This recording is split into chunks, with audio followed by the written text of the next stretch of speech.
Hey everybody, welcome to another episode of Classic Gaming Brothers. I'm Seth. And I'm Zach. And we are the Classic Gaming Brothers. That's right, we are the Classic Gaming Brothers. We are the Classic Gaming Brothers. We are the Classic Gaming Brothers. Now, this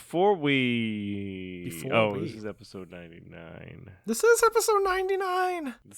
It's over 99? It's over 99. This is one more until we get to the big 100. Which, if you guys are able to read a calendar, you would know and anticipate that our big 100th episode will be on Halloween. Ooh, well, 100 is scary. Anyway, welcome back. This is going to be a fun episode in regards to, I just like prefacing it before the episode even begins so you know you're ready to rock and roll. This episode, though, we're going to kind of go over about a cool convention that we're going to be attending. And we're going to chat a little bit about it, get you all hyped up to listen to us go to this. And then when we get back from the convention, we will tell you about it. So that's what this episode is going to be about. We also have a secret surprise at the end of this episode. It's going to be fun. Yeah. I love surprises. But anyway, I don't think people listen to us talk about things that aren't really the episode. I mean, unless you do, then I'm sorry, because most of this gets cut out anyway. I'm going to keep it all in just because you said that. But what you've already cut out will never be heard again.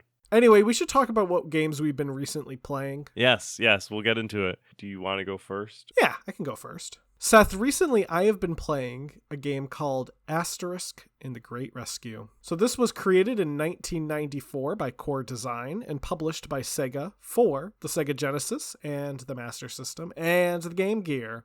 Look at that trifecta. Wow. Is it the same game for all three? Like the Master System isn't exactly the same as the Genesis version, but the Master System and the Game Gear versions are very similar to each other. So Asterisk in the Great Rescue is a platformer based on the comic series Asterisk. The comics originally began back in 1959 with a comic called Asterix the Gaul and have been published pretty consistently. I think the most recent one came out like a few years ago. The original creators, I believe one of them passed away and the other one kind of took over, and then I think the other one might have stepped down.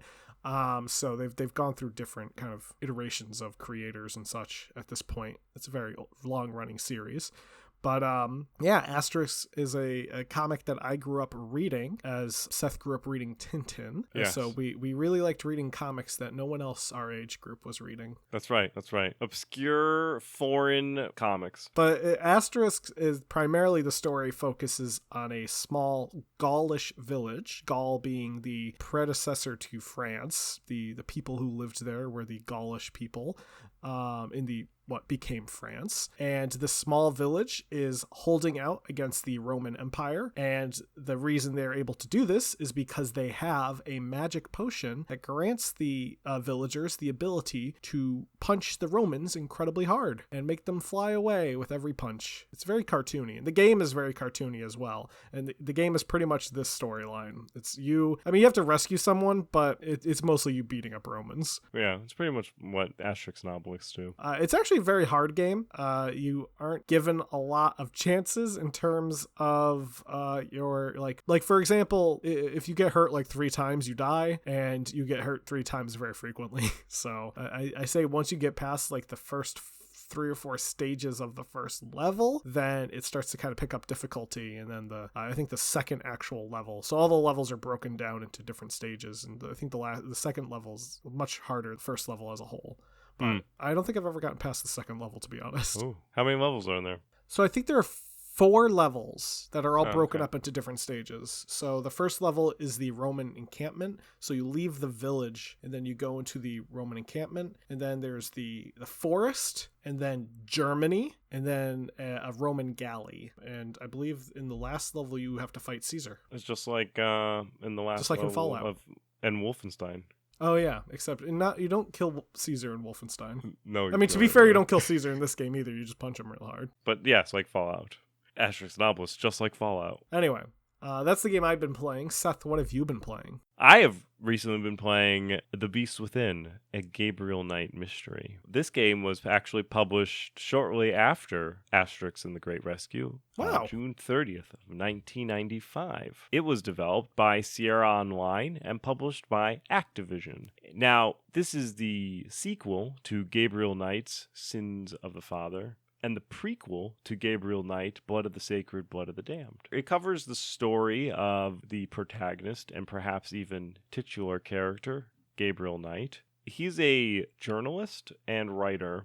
In the first game, he is a bad writer, and he owns a bookstore where nobody buys books. And he essentially just lounges about and is a layabout, and then gets kind of caught up in this voodoo murder, and he investigates it and then writes a book about it. He also gets involved with this like German family, or his relatives are German, and he gets essentially like this castle in Germany and a bunch of wealth, and then he becomes a very famous writer with his voodoo murder mystery, becomes very successful. But then he has to go to Germany to go to his keep that he inherits, and while he's there, he gets approached by the villagers, and they ask him to solve a murder which they think is being done by a werewolf. Oh, is it? I don't know. I haven't beaten the game. It's actually the only Gabriel Knight that I have not beaten. A fun fact about the Gabriel Knight series is each of these 3 games have been done in a different medium. So the first game is a 2D point-and-click adventure game. The second game is a FMV, which is full motion video game, where there are actors portraying all the characters in it. And the third game is a 3D game. And what makes me sad about the second game versus the first and the third game is that the first and the third game, Gabriel Knight is voiced by none other than Tim Curry. He is not voiced by Tim Curry in the second game because Tim Curry, yes, that is not Tim Curry. He does try to put on like a Tim Curry impression, but it's just weird. Growing up playing Gabriel Knight, where both Gabriel Knights were voiced by Tim Curry, and then watching an FMV where obviously they couldn't get. I mean, I guess they could have dubbed in Tim Curry's voice, but that would have just been weird. Tim Curry's a very distinct voice.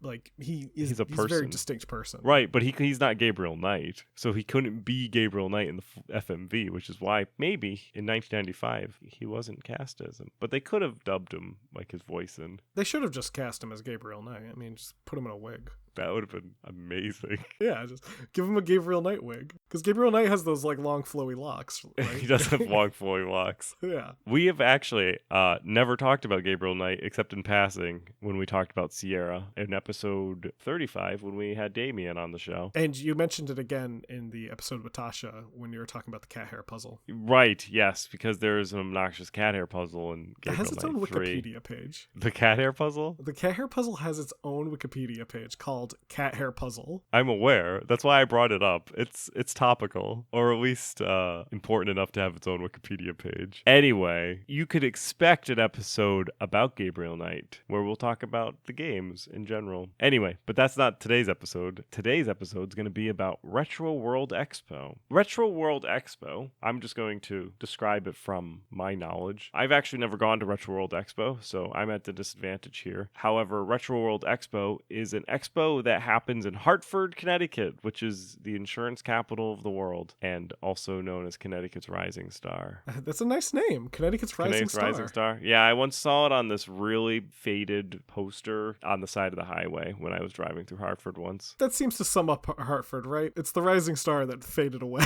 And we can make fun of Hartford because we're originally from Connecticut. So any of our Connecticut listeners, I mean, if you're from Connecticut and you're listening, you know. But November 6th and 7th, which is a Saturday and a Sunday, which is weird. I wish it was a Friday and a Saturday, but I guess beggars can't be choosers. The 6th and the 7th will be when RetroWorld Expo will be happening at the Hartford Convention Center. And Zachary and I will be attending the RetroWorld Expo as Classic Gaming Brothers. Those are our costumes that will be going. Yes, yeah, our cosplay, if you would. Our cosplay. Oh, yes. We'll be cosplaying as the Classic Gaming Brothers, a famous podcast that you may have heard. And it's been going on for a little while and is a celebration of all things retro in regards to like gaming, consoles, even like retro technology. And apparently this year there's going to be live wrestling. Yeah, I don't remember if there was live wrestling in the past, but I'm not really a wrestling guy. And I'm not a wrestling guy either, or else this would be a wrestling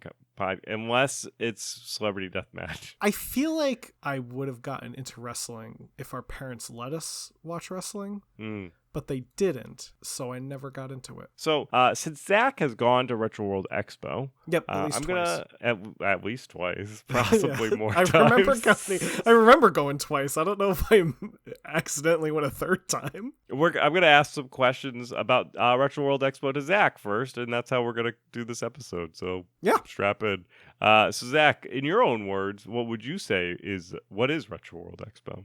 So RetroWorld Expo is a retro video game convention. Now, as opposed to like PAX, which in my opinion, yes, PAX is a convention, but PAX is also a trade show where you are going not necessarily to buy things. You're going to look at things that people are creating, such as games or apps or platforms or stuff like that. While there is a buying element, I would say I didn't spend as much time buying things at PAX as you would at RetroWorld Expos. RetroWorld Expo is primarily catered toward buying and interacting with people in the retro community, and it's kind of just your general convention vibe, like what you would get from a comic convention. What are you looking forward to seeing at RetroWorld Expo this year? Yeah, so I'm looking forward to a lot of things. There's a couple of dealers who I have had good experience with in the past. One who I don't remember the name of, but they do primarily import games from Japan, and it's always good to pick up a couple of import games when you can find them. They're not super common to find here in the States. There's also another dealer who actually has a store up in New Hampshire called Gaming Primate, and I don't get to see their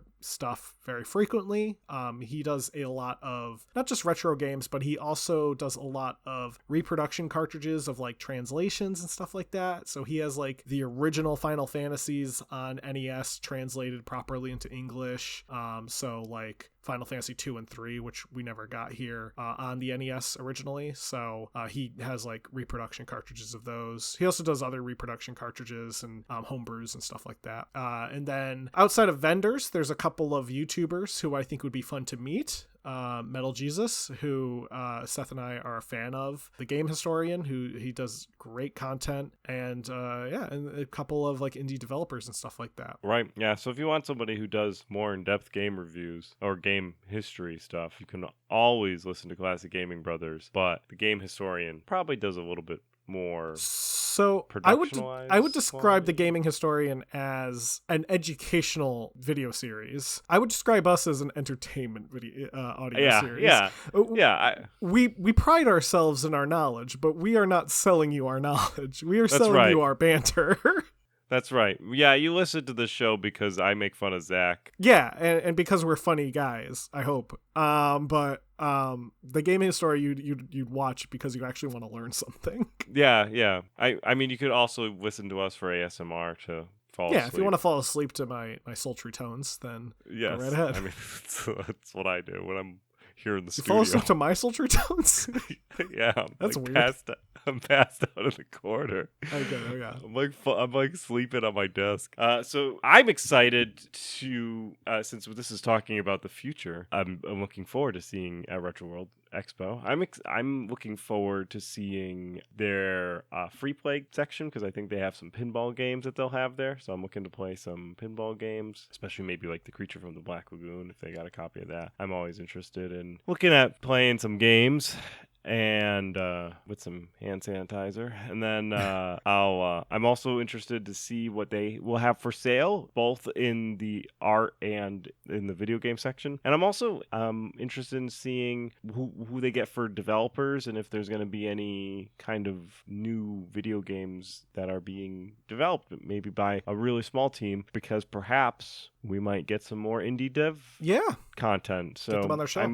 I'm looking forward to networking as well with those people because, you know, as a small creator, we like to promote other small creators, whether they're independent developers, YouTubers, podcasters. We feel like there's enough eyes and ears out there for everybody, and more than happy to help promote other people's stuff. Yeah, so I don't know 100% what the layout and stuff is going to be like this year, but I do know the past 2 years I've gone, there have been sometimes booths set up with people who are Twitch streamers who aren't, huge Twitch streamers. They might have like a following of like 100 plus, and even podcasts who will set up and they're just there, looking to network. So it would be great to network with some of those, like Seth was saying, with some of these smaller content creators and try to offer a little collaboration with them maybe. So perhaps people who we meet at RetroWorld Expo you'll hear on the show in the future. Perhaps people who are going to be at RetroWorld Expo will listen to this episode and being like, they're talking about me. Maybe, possibly. Yeah. RetroWorld Expo, it's a convention. It's going to be in a Yes. convention hall, Yep. which is a large building where people stand around and set up booths. It's kind of like being outside, but inside. Yeah, exactly. How is it?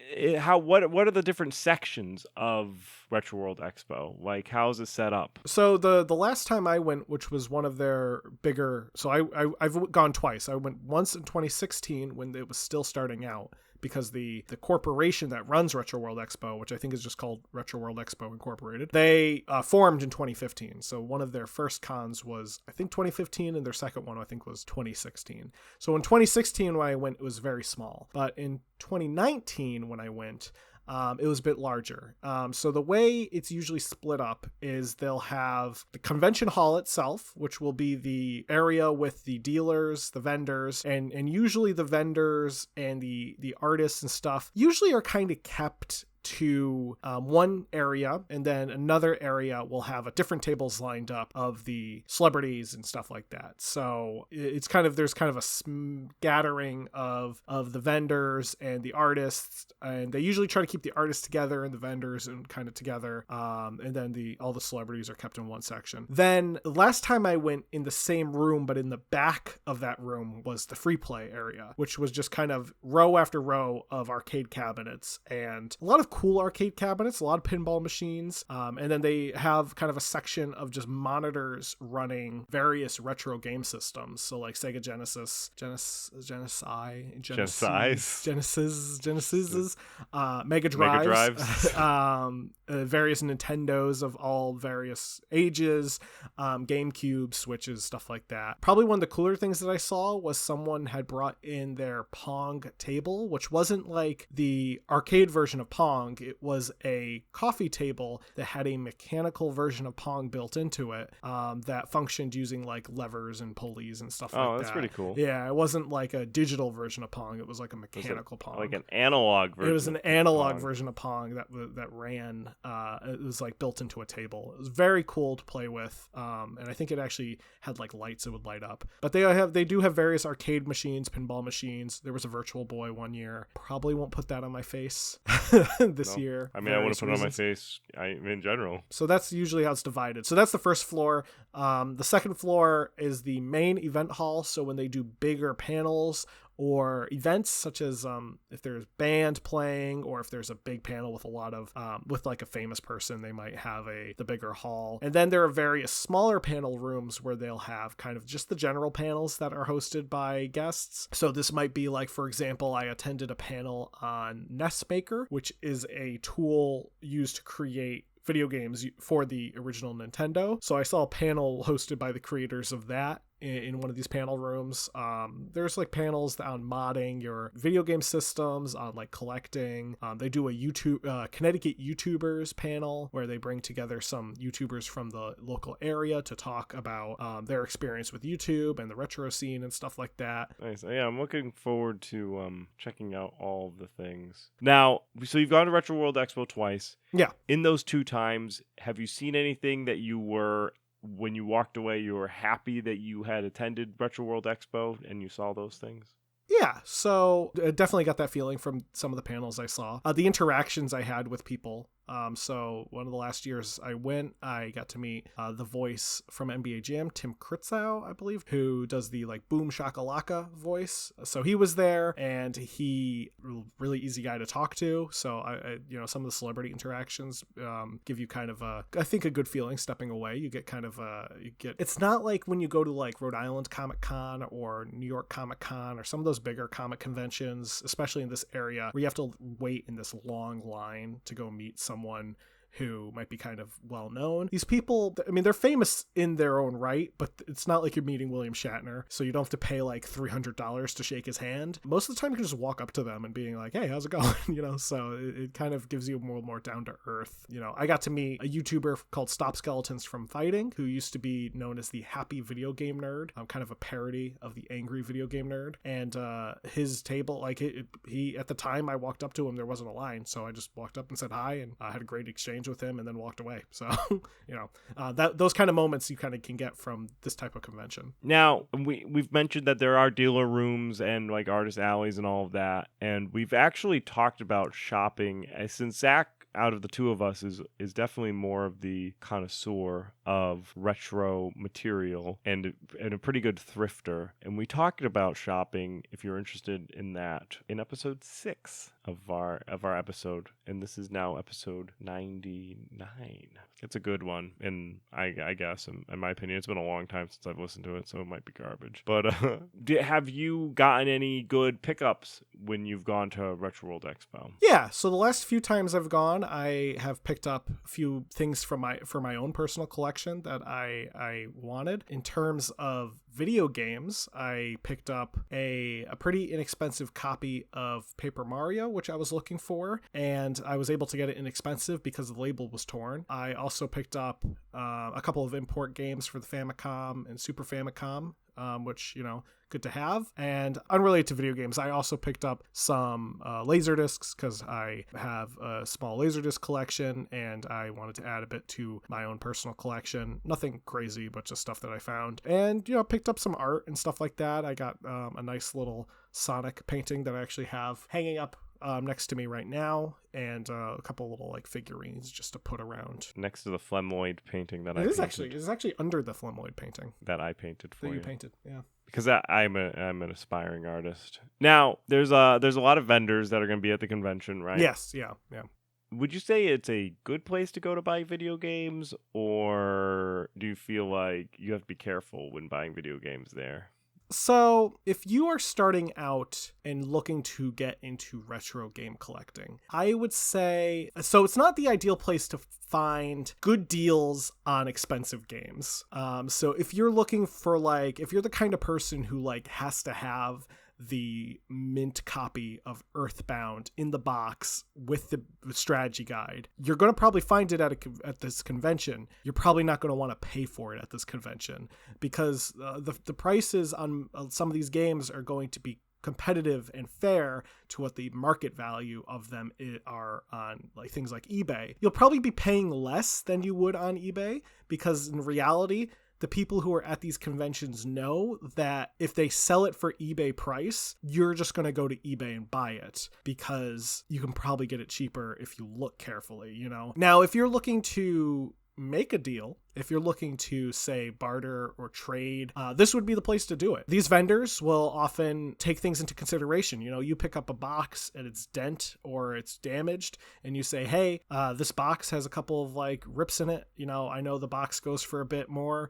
but, in this condition, would you do this and offer a lower price? I did that with Paper Mario. I found a copy of Paper Mario. I wanted a copy of Paper Mario for my N64 just to play it. There was no label on it. Someone wrote on Sharpie Paper Mario on it. So I said, hey, missing the label, what will you do? And they're like, oh, would you do this? And I said, hey, you do this? And they're like, yeah, we'll do that. And I was able to get a deal on it. Now you have a Sharpie Paper Mario. Yeah, but it's, if I want to play Paper Mario, it works. So if you're just looking to maybe add to your game collection a couple of games that you want to play, or maybe some commons, I would say this is a great place, because you can probably pick up a bunch of commons for pretty cheap. Commons being easy to find game sort of deal. If you're looking to add something rare, this might also be a good place because it's where you're going to find it. Just don't expect to pay thrift store prices for it. I found a box copy of Conker's Bad Fur Day at a Savers for $15. You're not going to find that at RetroWorld Expo. It's probably going to be $200. If you're looking to just find rare games, yeah, you're going to find them. I mean, there was a guy selling Rule of Rose, which is a $500 PS2 game for that price at the last time I went to RetroWorld. There's someone selling a Sculptor's Cut N64 copy, which is like, I think almost $1,000 right now. Like, you're going to find those games. They're just going to be the price you would expect them to be, sort of deal. What I would recommend is know what you're looking for. So I'm going to make a list of the games that I want to find, and day one, those are what I'm going to keep an eye out for. And if I see something that's slightly out of the price range that I'm going to set for myself, day two, I'm going to find that game if I can find it again, and I'm going to try to make a deal, because that's what you do on day two, is when you make the deals, because day two, people don't want to lug home their inventory. They want to get their inventory out the door. So a lot of times people are just trying to sell on day two. So there's a little advice for you. That's like the advice you get from anyone who goes to conventions, though. Now, if I wanted to start, let's say I wanted to start a small physical game collection, where should I start? Should I start by buying things at RetroWorld Expo? Should I figure out what I actually want to collect? Figure out what you want to collect first, and then you might want to focus on getting those common to find games, those commons as I refer to them. So I was at RetroWorld Expo. When I went back in 2019, I remember there's one table and it was just Wii games, but it was like shovelware Wii games. They were all $1 and there were hundreds of them. There's probably like 300 Wii games on this table, all neatly organized alphabetically by title, all like $1 or $2 a piece, because they were all like bottom of the barrel shovelware games. If that's something you're into, that's the place to go, you know? Like if you're just looking to fill up a Wii collection, like you just want to be a completionist and get a 100% Wii collection, that's your kind of place to go. If you're looking to build up your collection in terms of just some regular titles, like common titles, but maybe a little more harder to find, like things like Ninja Gaiden, Castlevania, Mario, Sonic, the games that you will find out in the wild, but might go for a little more depending on where you look for them, depending on their condition. You might want to try at the convention, because you'll definitely find a copy of it. For example, I wanted to get a copy of Castlevania 3. I found a copy of Castlevania 3 at the convention. I bought a copy of Castlevania 3 at the convention. So it was like, I knew what I was looking for. I went to find it. I found it. I checked the price. I was like, yeah, this is fair. I bought it. I think I haggled down like $5. So like, know what you're looking for. I would say know what you want to collect. You know, if you want to collect Sega games, know what you're looking for and know what you might have trouble finding at your local game store. That is what I would recommend. There are a couple of indie developers that have been announced that will be at RetroWorld Expo that we are excited to meet and possibly maybe even have on the show. The first one is Possum House, and they're a indie development studio that really concentrates on producing experimental and fresh game mechanics versus rehashing something that's standard in most video games. Their objective is to really concentrate on uniqueness of their games, and their approach is aesthetics is greater than graphics, which reflects in their games that they've made, which are generally kind of like maybe 16-bit type of styling, and they use this type of graphics to kind of convey cool mechanics. Some of the games that they've done are Shot in the Dark, Heavy is the Crown, and The Sword and the Slime. So some unique games. Recommend checking them out on itch.io or Steam, and that's Possum House. And so we're excited to find the Possum House booth, introduce ourselves to the team,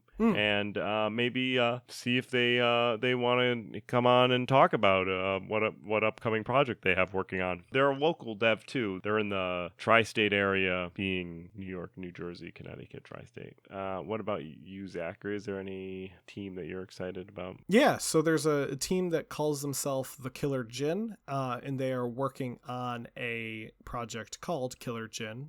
Gin spelled Gin like the alcohol, not DJINN like the genie. So the Killer Gin is a JRPG game that is coming out, kind of in the vein of 16-bit JRPG games of that era. So like your Chrono Trigger, your Final Fantasy, that sort of stuff. However, it's also going to be a mix of elements from some games like Stardew Valley, like having an optional farming element or a dating mechanic, which they also describe as being optional. So if that's not something you're super into, if you're not really into the farming and the dating that you find in Stardew Valley, and you're more just into doing RPG stuff, you'll have that going for you. But if you're more into, say, kind of the more laid back style of gameplay that you get from something like Stardew Valley, you'll have that option as well. So I like games like Stardew Valley and Harvest Moon and Animal Crossing, so I think it would be a game that I would want to at least keep my eye on, and I'm excited to meet the team. I do know that their lead developer is local to Boston. I think their team kind of comes from a bunch of different areas though, so that is the Killer Gin, and they will be at the convention. Now, that's going to be our RetroWorld Expo show. We're going to revisit RetroWorld Expo after we've attended it, so then we can talk about what we actually saw and whether or not we accomplished our objectives in the show, which are pretty, I would say, are pretty low bars right now. Like, I think I'm going to go with whatever calls to me. So if there's something that calls to me, maybe I'll try and pick it up. But I think I might try, maybe if they have like a Mister or something, I might buy a Mister from them if they have like a fully loaded Mister. Ooh, there's gonna be some cool stuff I think that you'd probably like too.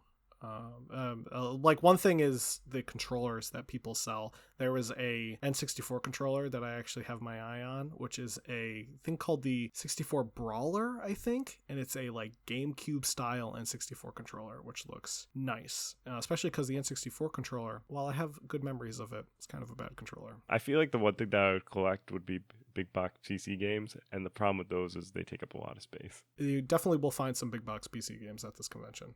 And they will take up a lot of space. And yeah, there's some good ones. Probably some expensive ones too. I mean, there's some rare stuff out there. Well, anyway, so we'll tell you what we might buy and what we might do once we get back from going to RetroWorld Expo. Who knows? Maybe we'll have some footage available. And maybe it'll be on our YouTube that we never use. And we also will be trying to do Extra Life at some point in time in November as well. Yeah, probably not that weekend. For our surprise. I mentioned earlier in the show that there was going to be a surprise, so I'm here to tell you that surprise. And that surprise is about our Byweight Pass segment. It's not going away, it's getting enhanced. So we're still going to call it the BWPA, the Byweight Pass, but we're going to put a spin on it, and this may be a temporary, maybe a permanent spin. We thought it was a fun idea, and that is that we are going to choose each other's game that we're going to Byweight Pass on. So historically, in all the previous episodes, we've chosen our own Byweight Pass. So we have gone through, picked a game that we were going to be excited about buying, waiting, or passing on. And let me tell you, there's a thing, it's like an unconscious bias, though, when you pick a game, right? So when you're going through and you pick a game out, you are biased and will pick a game that naturally calls to you, right? You're going through games, you're like, oh, that game looks cool, and you choose it. And it may lead to a more higher rate of buying or waiting on a game, right? Because you're like, I picked it out, so we would not necessarily pass. And you may realize that as you've listened to the show that we don't primarily pass on a lot of games. I don't know if this is going to change it, but our Byweight Pass segment in our notes is blank. And it's blank because we have written secret notes about the games that we are going to try and get the other one to buy, wait, or pass on, and try to maybe entice them to buy it. So how this new segment's going to work is, so I'll describe the game, see if Zach's thinking about where he's right now trending. Then I'll give him the name of the game, and then we will cut to a small little time warp where he will go look at the game, get his first impressions, and then come back and give us his final Byweight Pass on it. And then he'll do the same for me, where he'll give me the description of the game. I'll say, yeah, I'm kind of excited about it. He'll tell me the name of the game. I'll look it up, and then I'll decide whether it's Byweight Pass. So I'll go first since this is my segment, new segment. So this game is going to be out in 2022, and it's being developed by MechWorks. It will eventually be published by Hyperstranged, and it is a stylish throwback shooter that's inspired by the mid-90s first-person shooter glory days and the legendary Doom modding community around it back in the 90s. It mixes the retro stylings of the 90s era shooters with very colorful graphics and frantic gameplay. And it creates an experience that's ever so familiar, but also exciting and fresh. I like the sound of it. How you like it so Yeah, far? I like the sound of it. So the game is Supplice. Supplice. Yeah, Supplice.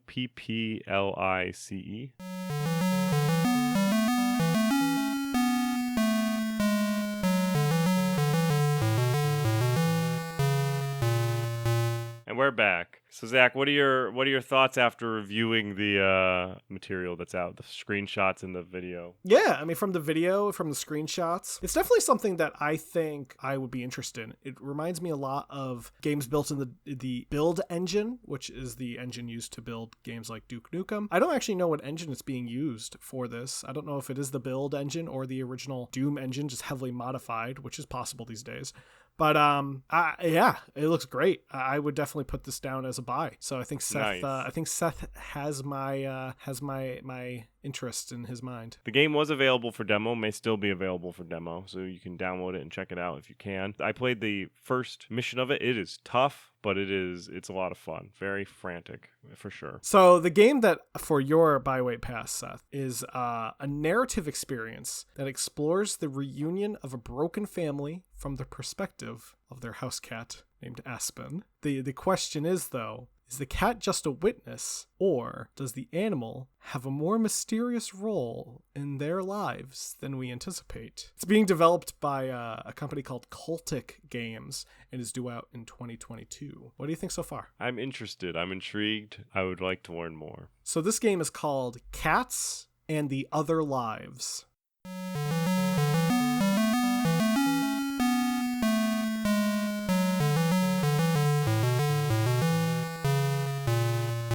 And we're back. I do enjoy the art style. The art style is very cool. What I like about it is the game is played from the perspective of the cat. So none of the people have faces. Yeah. I thought that was a nice little touch. Mostly because the cat doesn't really recognize faces. And it looks intriguing enough that I'm going to wishlist it, and I'm going to put it down as a wait, I think. All I'm gonna right. see, wait for it to come out. It is coming out in 2022. I definitely thought it was going to be something different. There's a lot of cat games that are coming out, I guess. You have cat fighting games, you have cats where you hang out as a cat and just explore town.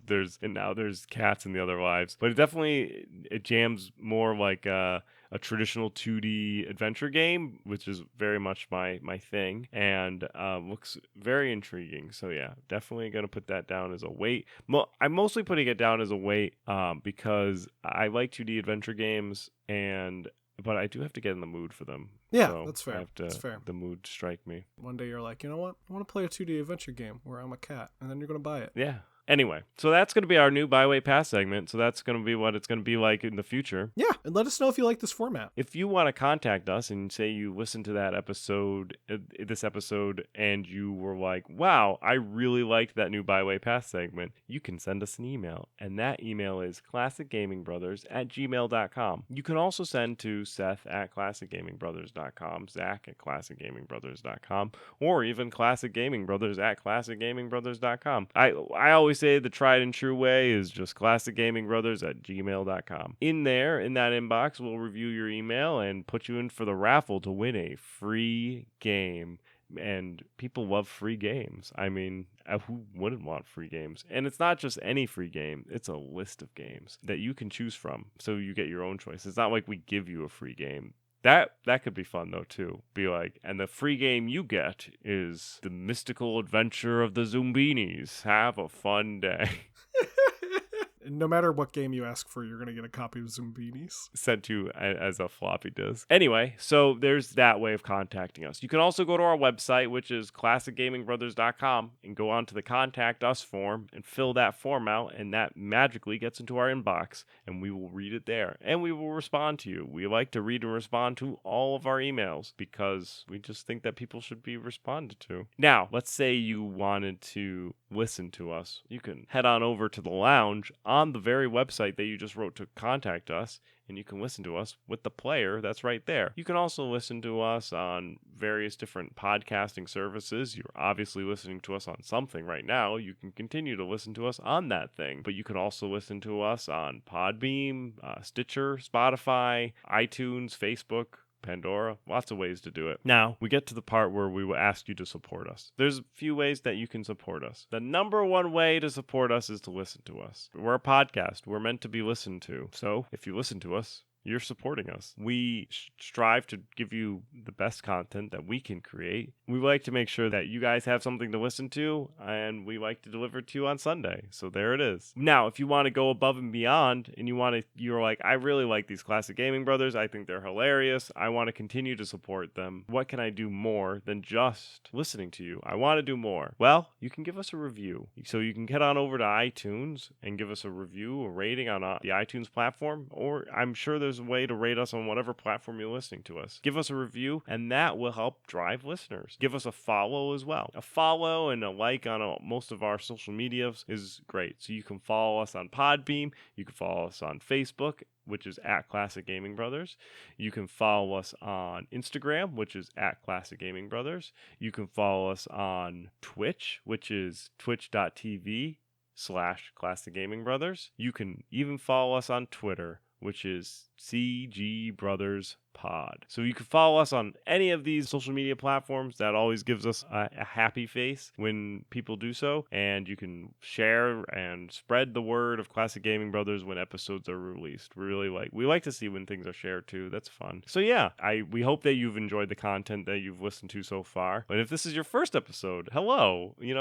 Welcome to the Classic Gaming Brothers experience. They're not all about conventions, and I think you as a human can identify that by just going through the past and seeing the other episodes. So that's going to be it. I think I got everything. Zach, did I miss anything? All right, shut her down. Wait, Seth, I forgot one thing. It's don't play games like my brother. And don't play games like my brother. I've been Zach. And I've been Seth. We have been the Classic Gaming Brothers. That's right.